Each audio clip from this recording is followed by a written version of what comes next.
Bonjour, Excellence. Bonjour. La situation fait peur. Il y a eu ce jour beaucoup d'arrestations, des cargos de police dans les domiciles des responsables des partis politiques de l'opposition. Euh, que pouvez-vous dire? Que pouvez-vous dire de cette situation? Merci, je confirme que effectivement l'ambiance n'est pas du tout positive dans les milieux politiques en Côte d'Ivoire aujourd'hui.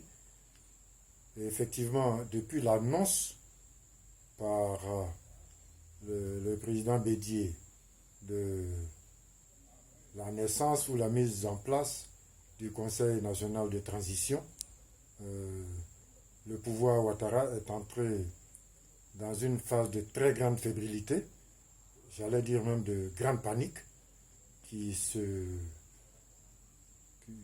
décline sur le terrain par une fièvre d'intimidation les domiciles des responsables politiques de l'opposition sont encerclés, ils sont assignés à résidence, ils sont séquestrés.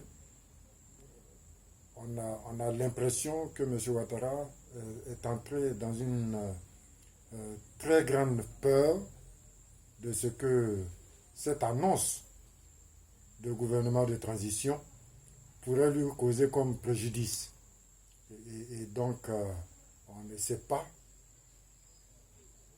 ce que vont donner les incertitudes de cette ambiance-là. Ce que nous retenons au FPI, c'est que la mobilisation du peuple de Côte d'Ivoire a sérieusement ébranlé M. Ouattara, qui est dans les cordes. Et donc, la meilleure des choses à faire, c'est que les Ivoiriens redoublent d'efforts pour qu'on mette fin à ce régime liberticide, à ce régime qui a tant fait souffrir les Ivoiriens. Avez-vous une idée du nombre de personnes au sein du FPI qui ont été arrêtées ou qui sont en ce moment menacées d'arrestation? Pour l'instant, aucune arrestation, pour ainsi dire, n'a été effectuée. En revanche, le domicile du secrétaire général Assouadou et du président du comité de contrôle, le professeur Hubert Oulay, sont encerclés. Et ils sont, pour ainsi dire, de fait, en résidence surveillée.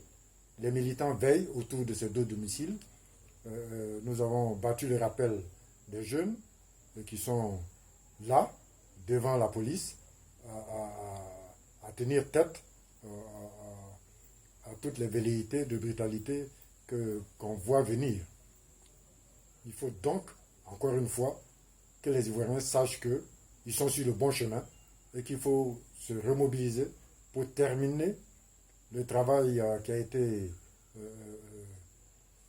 engagé.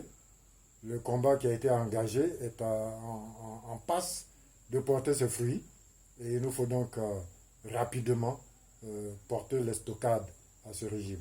Merci beaucoup, merci infiniment.